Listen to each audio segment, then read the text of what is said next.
While the sub-zero temperatures may have subsided, there's still much of winter left and still plenty of snow and ice on the roads.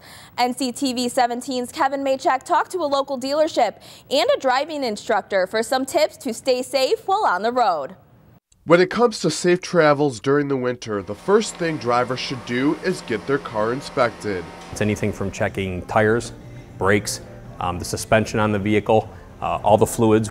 And because not all vehicles were made equally, it's best to know your vehicle and what safety features it has. Getting to know your car and how it's going to behave is probably the most important thing you can do.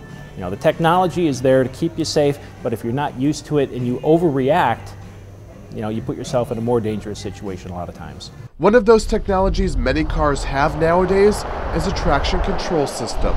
Check to see if your car has it, and if so, make sure it's on during the winter. A light will typically illuminate when it's not on.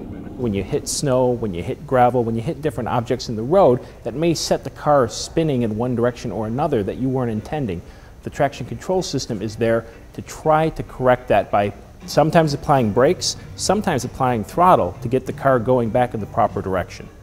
If your car has anti-lock brakes, it's best to keep your foot firmly on the brake pedal when sliding, though your first reaction may be to ease off.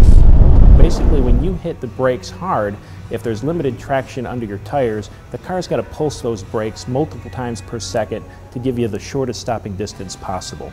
While the technology can help, the best guard against an accident is really a careful driver. I went back to driving school to freshen up on some lessons in winter driving. In class, we teach students that you should try to not drive on other people's tracks because the snow is actually packed down there and there's a layer of ice underneath that you might not know about. My instructor, Patel, says it's best to decrease speed while increasing the distance between the vehicle in front of you. She suggests about 3 car lengths. When skidding, take your foot off both pedals and steer in the direction you want to go, but be careful not to steer too hard. The problem that a lot of people have is they go into a skid and they panic and they oversteer in the opposite direction. So they go into a secondary skid. If you do end up skidding off the road and getting stuck, it's a good idea to keep a survival kit in your car, which includes jumper cables, flashlights, some food, non-perishable food, water, just simple things. If you can, for some traction, it's not a bad idea to have some sand in the car. It's also best to keep the gas tank as full as possible to keep the fuel line from freezing.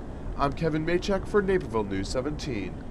Another tip to keep in mind, clear your tailpipe of all snow and ice when parked on the streets during a snowstorm. If clogged, carbon monoxide could build up inside the vehicle and be hazardous to your health.